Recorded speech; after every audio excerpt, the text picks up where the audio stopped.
This time on the Highland Woodworker, we're taking a good look at wood slabs, introducing you to a furniture maker who makes extraordinary pieces with them, and telling you what you need to know when picking a slab out for your next project.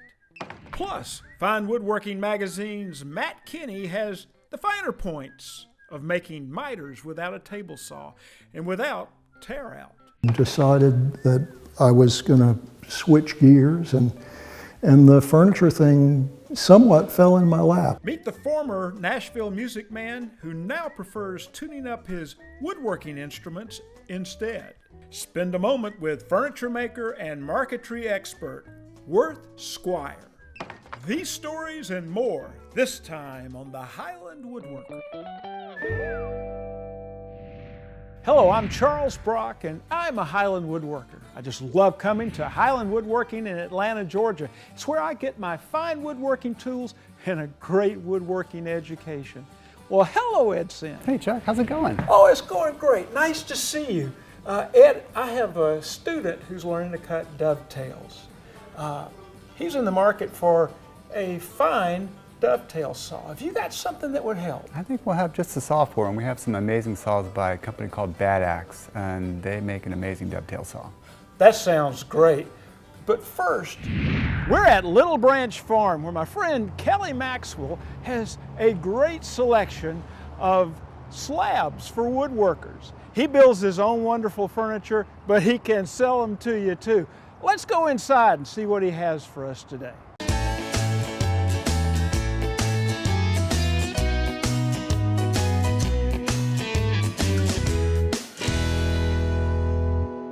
Well, hello, Kelly. Hey, Chuck, how you doing today? Great. It's nice to see you, and I'm excited to be here.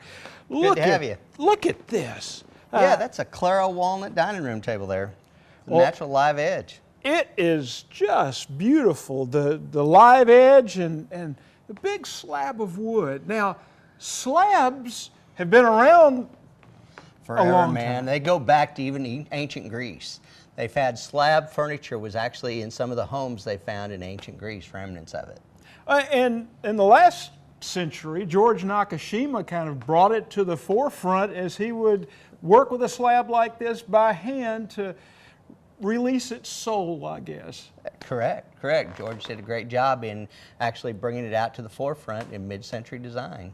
Well, it's just beautiful, and of course the live edge kind of connects you with nature. Yeah, I mean, and live edge is, you know, a lot of people think live edge is the bark side of the tree, and actually it's just the outside edge without the bark on. Really, you don't want to leave the bark on. It introduces a whole other element of issues, bugs, and everything else. Well, it's not only for big tables like this beauty, it's for Custom beds here, yeah. I mean, we got a big burl slab here. It's a redwood burl. It's got a lot of lace and ornate figurement in it. And this came out of a root system of a tree that was cut down pre-1960. We can't cut down the old growth trees, but the root systems were left behind on the forest floor. And this is one of them. This is a similar kind of slab, is that right? Yeah, this is a buckeye burl out of a root of a buckeye. They have a lot of ornate issues. You have to watch bugs. These can be heavily infested with bugs, so you want to treat that. And this shows these beautiful burl nodules. Yeah, it's burl nodules, there's burl tits on the outside, and then the ornate pattern comes off from what's on the outside is manifest on the inside of the slab. And the cool part about the root is you end up with the bark also, and you'll end up with rocks and anything else inside the burl. Anything that the tree grew up around. Correct. Here's big leaf maple burl. We actually mounted this one onto a western cedar root to make it as a coffee table. Love the pattern in this. It actually went through a little bit of aging. It's got a little bit of spalting pattern in it. You're showing the unique burl and stuff. Some bark intrusions into it because it was out of a unique burl and the way it grew into each other. That's wonderful. Now, over here is an example of a more contemporary way, more of an industrial look. Yeah, this is actually forged out by my blacksmith. He's welded, cut the steel, pounded it, put it through his forge to actually create that natural patina that's on the outside of it. And this has got a Claro walnut slab on top of it with the live edge. And over here you can see that, is that filled? Yeah, I like to leave my stuff a little more natural looking, and I might pour a little bit of a resin down into it. We're still doing a couple of things with this here, but we fill a little bit of resin down in here, but the checks, that's all part of it. Yeah, here's some example of some of the resin work that I've done on a bar top here, where I've filled in some knots. When it's actually sanded out, here's one that I've already finished predominantly. It just looks like it's a clean, blacked out knot. Oh yeah. But it's solid. You don't have to worry about where the knots want to. When it's drying, the drying process, a lot of times the knots will crinkle up. Sometimes they'll pop out completely. Other problems, this is the way to solve that. This is a live edge that I carved here, so a man-made live edge right here. And then it transitions across to the natural live edge. I decided that I didn't really want to stain this one out. I wanted to leave it more. I did some low light stains into my deep crevices. But then when I came out here, where I sanded, it took off some of the highlights, so the color tone blends really well across it. This is actually a big slab hanging vanity with a vessel sink set on top of it. We'll have chains that'll hook up here that are forged out by my blacksmith that will be a hanging vanity. So it's a 6-inch thick slab. Well, Kelly, how do you know that a slab is for you? If a woodworker goes out to look at one, what do they look for? What do you look for? Number one, you look for a dry slab. Where was it stored at? Is it stored outside, just out in somebody's barn, or out, not even in a barn, just sitting out in the field, not covered up, out in the weather and everything else? It's gonna have some issues with wood. Do you see bug damage in it? Do you see other things like that in it? How was it treated and how was it cared for? Those are the biggest things. I buy the vast majority of my wood wet. I buy it when it was first milled. I sit on it a long time and I let it air dry. That way I can watch it through the whole history of the slab's life after it left being part of the tree. You want your slab to be at least 10% moisture content, if possible. Does it have to be kiln dried? No. Air dried wood is just as good, if not better, than kiln dried. Color's better. The elasticity of the wood is better. It's easier to work with. It's not going to splinter out on you. I just worked some kiln dried slabs for a client just recently, and every time I cut it, the wood was just splintering and popping everywhere because it was so stiff. The wood had no energy to it anymore. It had lost that. Things that I look for, let's step over here and look at a couple of these little burls and kind of talk about tabletops and slabs. All right, this here is a curly redwood. You can see some of the grain pattern. What I look for in this stuff is I'm looking at shape. Is it going to be sellable? Or can I shape it to a size? This one here has live edge around here, but we did a rough shape on it with the chainsaw early on this outside edge that'll allow for it during its drying period to gain a little bit of patina, and then we can finish shaping it when it comes time to put it into a final slab. That's interesting. This slab here is still wet. I know this slab was cut about 6 months ago. It's got at least 2 more years, 2.5 years before it's going to be dry and ready to use. This slab right here has live edge all the way around it. This is the tan oak burl. You can see there's some bug damage in this. We know that there's bugs in this one here. The bark was left on it a long time. So how do you treat it if there's... We use a borax. Out on the West Coast in our mill out there, we use a total natural stuff that's actually been working quite well to kill the bugs inside the burl. That way you don't have to stick it into a kiln and mess up your color tones, mess up your elasticity of the wood and your stability of the wood. You know, just letting it long and slow and watching it. Well, that's wonderful. Can you show us your process for actually working with the wood and working with the edge? Sure. I'll show you some of the stuff we work with the edge.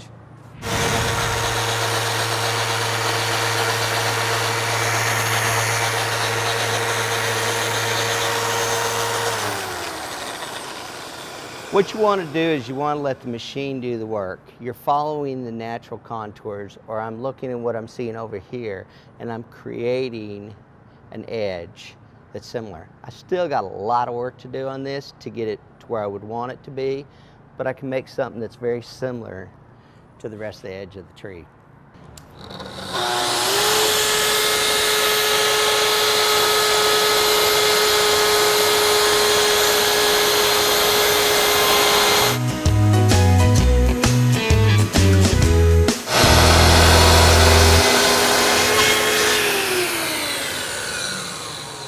The only thing I wish I had was just a 1/4 inch more depth. But And then the whole piece would fall away. Whole piece would fall away. But I can come back now with my jigsaw and trim that up, and then I can surface it down and do any final cuts that I would need to do. Kelly, this has been a joy. It's been a pleasure having you here, Chuck. Chuck, this is the handsaw I was telling you about from Bad Axe Toolworks. I love the name Bad Axe.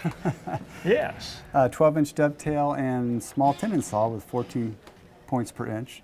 We also have a 12-inch stiletto dovetail saw and a 16-inch tenon saw. But this does 2 jobs, is that correct? Right, it'll allow you to do your dovetail work as well as some joinery work, cutting tenons for small scale work. So this is like 2 saws in one. It is. It's, if you can have one handsaw, this would be the one to have. So this should be great for my student. I'm going to purchase it, take it back to my shop, and give it a try, and hopefully I'll be able to recommend it to it. You should enjoy it. Coming up, is the jig mightier than the saw when it comes to making miters? Fine Woodworking's Matt Kinney shares his angle. There it goes. Master furniture maker Worth Squire demonstrates a marquetry technique that is sure to leave a lasting impression. You're watching the Highland Woodworker.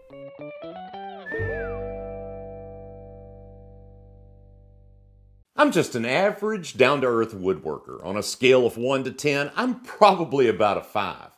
But one place I score a perfect 10 is right here, and I plan on keeping all 10. That's why I have a saw-stop table saw. And there's more. Plenty of power, superior dust collection, and absolute accuracy. These features have made it the best-selling cabinet saw in America. Let Highland Woodworking help you put a saw-stop in your shop. Are your tools TORMEK sharp? TORMEK, consistent, reliable, and razor sharp. TORMEK, sharpening innovation. Introducing the ultimate flush trim router bit by Whiteside. Get CNC quality cuts from your patterns every time. Whiteside, industrial grade and American made. Woodpeckers, makers of fine woodworking tools like router tables, precision router lifts and fences, plus measuring and layout tools including squares, ovals, triangles, and more. We offer unique clamps like box clamps, the knuckle clamp, and XMAT system. Our one-time tool program offers woodworkers innovative new tools. Woodpecker's precision tools are made and tested using state-of-the-art equipment. Woodworking tools from Woodpeckers. Tools you can trust for generations to come.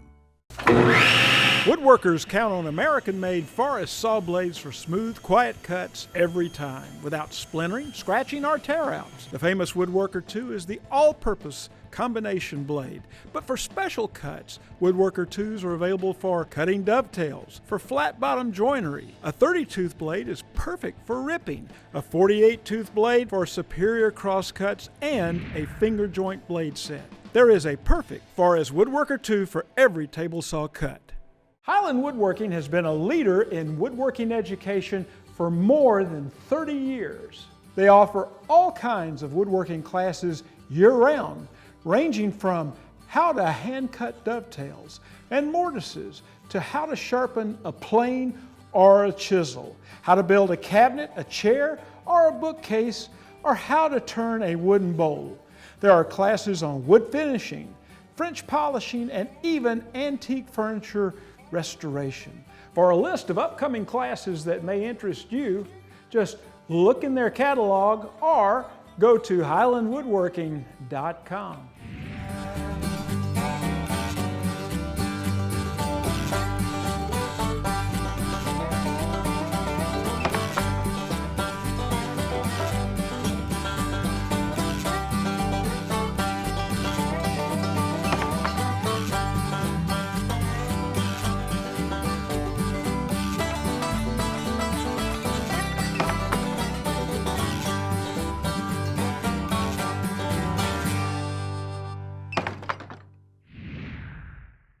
Matt, the scale of these miters is small. Very small, yes. And I would be kind of intimidated by cutting those miters on a table saw. How do you do it and keep it so clean? Do you use the table saw or another method? I don't use the table saw in parts this small. I use a custom shooting jig that I made for my block planes. And it creates the entire miter on the jig, and you get a nice smooth surface that's great for glue afterwards. You want me to show you how to do it? That sounds wonderful. Yeah, so this is, small, could be the small end of a box. And I'm gonna put it in this jig here, and what the jig is a piece of plywood for the base, cut at 45 degrees, and then these two rails, which are also cut at 45, and down underneath, it's just another piece of plywood which allows me to clamp it into my vise and hold it up at a comfortable angle. So it's a shooting board. It is a shooting board, absolutely. It's a type of shooting board. And I've got a Destaco style clamp on top. And I'm just gonna put that piece in.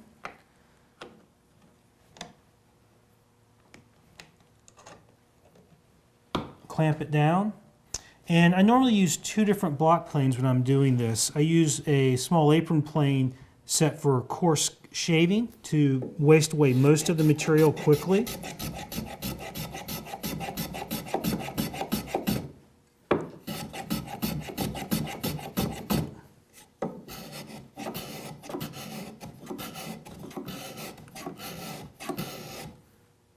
And then I switch over to a adjustable mouth block plane that's set for very fine shaving.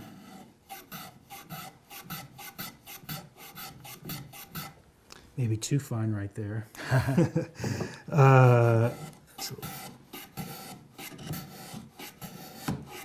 And that's going to let me get a really nice, smooth, there we go. Now let me see how this is set up here.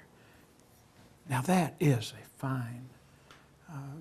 finely set mouth there. Yeah, I want to get it as light as shaving as I can and keep the mouth really tight to minimize any tear out that might come about.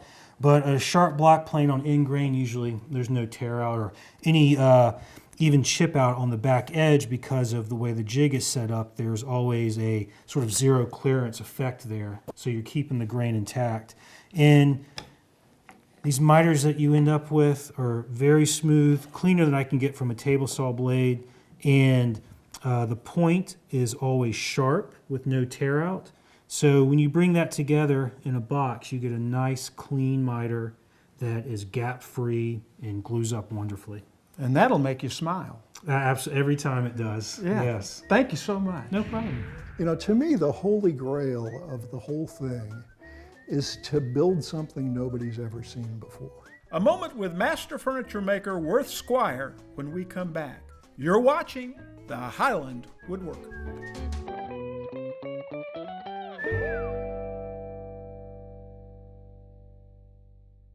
Highland Woodworking stocks a wide selection of Rikon power tools, known for their innovative design and rugged durability. Highland has sold thousands of Rikon's industry-leading bandsaws with sizes to fit every woodworking need, from the compact, affordable 10-inch model to competitively priced 14 and 18-inch models. Shop us also for Rikon's reliable planers, lathes, and professional low-speed grinder, all with an exceptional 5-year warranty. Rikon Power Tools. For 35 years, Lee has manufactured the world's best joinery jigs.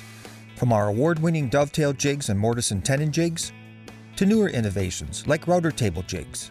Easily add strong, beautiful joinery to your woodworking pieces, like half-blind dovetails, box joints, mortise and tenon joints, and through dovetails. Lee, simply the easiest and most versatile router joinery jigs.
If you can't make it to Highland Woodworking in Atlanta, Georgia, you can shop online at highlandwoodworking.com. They're great at getting what you want to your shop quick. Moment with the Master is brought to you by Woodpeckers.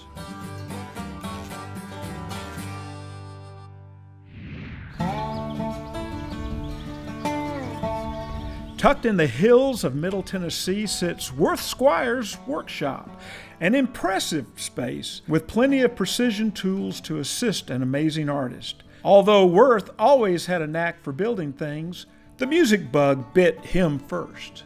I came to Tennessee to do the singer-songwriter thing and had a recording studio and built the recording studio myself, and then, which was a fascinating process.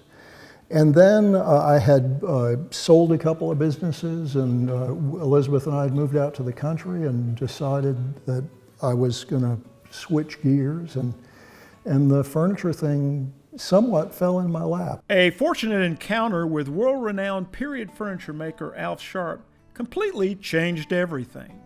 Working with someone like Alf, you can learn a heck of a lot, and Worth soaked up every bit of it. Worth has gone on to become an accomplished furniture maker and master at marquetry. His detailed designs are every bit as hard to pull off as you would imagine, showing off impressive craftsmanship on every level. Well, these chairs are my design of a country Chippendale chair that has, because of the way the splat needs to be built to go into the legs, it's a much, much more complicated joinery than your typical country Chippendale chair might be. But I came up with this design and then foolishly tried to build it. Because it's got, I guess, 16 tenons, mortise and tenon joints in it. But this is all a bent lamination of shop resawn walnut. This is Franklin, Tennessee walnut. And that's what allows it to be stable and not tear the chair apart from wood movement. Now, I'm real proud that the Tennessee State Museum bought one of these for their permanent collection. Well, they're lucky to have it. Well, this is a beautiful cabinet here. I just love the whole thing, especially the marquetry. You want to tell me about it? I built this piece for a furniture exhibition about 12 or 14 years ago. And it was another piece where I designed it on paper and had no idea what I was biting off. It has, I believe that we counted it, has I think 268 pieces of wood in it. And the leaves are all aniline dye stained and sand shaded. And this wood is all spalted maple, which I was enamored with the fact that the spalted maple looked so much like the deteriorating leaves.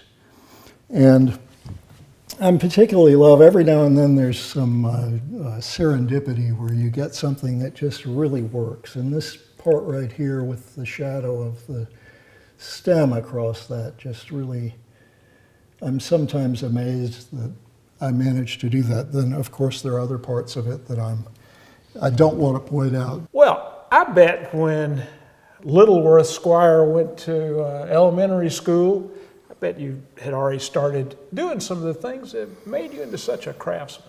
Well, you know, I actually was the poster child for the fact that the schools don't get kids that don't learn the same way everybody else does. So I was a train wreck in school. I was sitting in my classes in school doing these incredibly elaborate line drawings of classic cars. And I got in all sorts of trouble over and over again. But of course, nobody ever said, gee, this kid is really good at this art thing. We ought to encourage him in that more. My parents were both authors and artists, so they encouraged me in the way they could. I had a pretty difficult time in school, and the one thing that I did like and focus on was shop, back in the days when there was shop in schools. And I went to a particular school later where it was a Quaker school in the mountains of North Carolina. And when we showed up, they said, okay, we're gonna, they divvied up who was living in what dorm. And they said to my group of kids, okay, you go out behind the dining room and there's a lean-to. And there was this lean-to, and they said, this is gonna be our dorm until you finish building it. And they had bought this shell house. And so all the kids, this would have been, September in the mountains of North Carolina, so we really had to get that building so that it was habitable as quickly as we could. We had tremendous instigation because it was cold. And so we did all of the plumbing and electrical and sheetrock and flooring and everything. And that was where I really first learned to work with my hands intensively. Well, what was the transition from building things more construction or rudimentary into building the beautiful furniture and marquetry that you do today? Well, my father was always really into fine furniture, and his older brother, my Uncle Jack, had been a furniture designer, and actually a really highfalutin furniture designer. So I saw some of Jack's pieces. My uncle had died when I was quite young, so I never knew him well. But he was a very serious furniture maker and sculptor. And so that reverence for that was inculcated into me when I was a little kid. In doing something like this, one of the methods that you can do is called bevel technique. And what I've figured out is that I can take these pieces of veneer and put them together temporarily. You have to be pretty, you don't have to be very accurate with this or very, it's not something that's going to be permanent, so you can be pretty sloppy. What I do is just put it together like that with a couple of these, and then I won't work with that for maybe half an hour. But a half an hour later, then I've got something like this that's just two pieces of veneer sandwiched together. So now, you can do all sorts of intricate inside cuts, or, it's part of the thing with the scroll saw and being in too much of a hurry here. You want to let it come back to center. You want to let the scroll saw rest. Worst thing you can do with a scroll saw is push too hard. I'm just going to release my double-sided tape. All right. And usually the veneers want to curl in a separate way. Oh, incidentally, these are my very favorite tweezers. I love these tweezers. They've got little diamond grit in them. See, that just comes apart. And I'll dry it off. You have to be a little careful with this about introducing too much moisture in the process, because it certainly can cause you problems about it getting unstable if you do. Yeah, just there it goes. Now, you got to be careful there. See, I glued it to the iron. You want to be careful about not letting that happen. But then, and obviously this is just a haphazard shape that I made to show the process, but then if I dry this off, and I put that in there,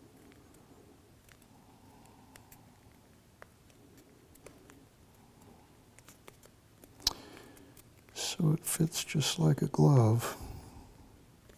Yes, perfect fit. It is, and you have to be a little careful with intricate things because your pieces can come apart. But if you're working on something and you can hide glue this right down to something right away, then you know, it becomes really stable.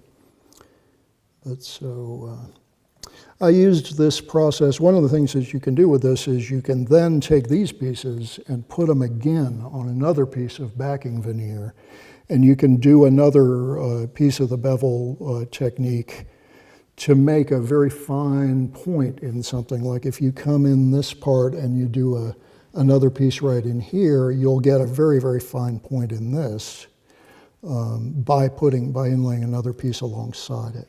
Behind us, we have a piece that you're working on. It looks like a painting. This piece I spent way more time on the frame than I did on the image in the middle. The image in the middle is almost designed to trick you into forgetting the frame until you suddenly realize the frame is not three-dimensional. The Greek key in the pattern that goes around the outside is, I've seen that Greek key used many times, and I've never seen it where it resolved itself perfectly in the entire perimeter of Wasn't something. kind of just chopped off. Right, it's always the corners are just mitered where they don't really fit together, or at the middle of the top or the bottom or the sides, it just has a haphazard join.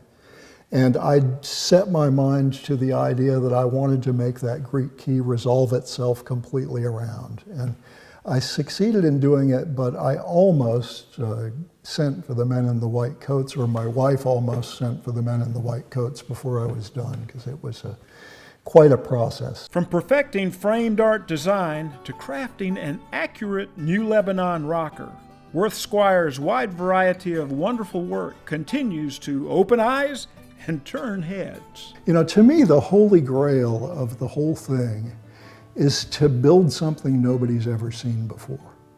And I think that's a very, very rare thing to be able to do. I think there are those furniture makers every now and again who manage to do it. You know, I think the Chippendales of this world, or Krenov, or people who come up with a style, you know, that then becomes associated with them. Well, I don't think I'm going to do that, but I would like to create maybe something that nobody's ever seen before. That would be very satisfying to me.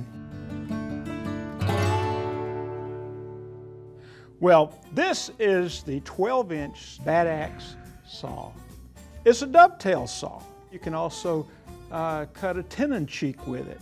And 12 inches is longer than the average dovetail saw. The idea that Mark Harrell has, who is the maker of this saw, is that longer would give you fewer strokes and thus more accuracy. So let's give it a whirl and see what it'll do.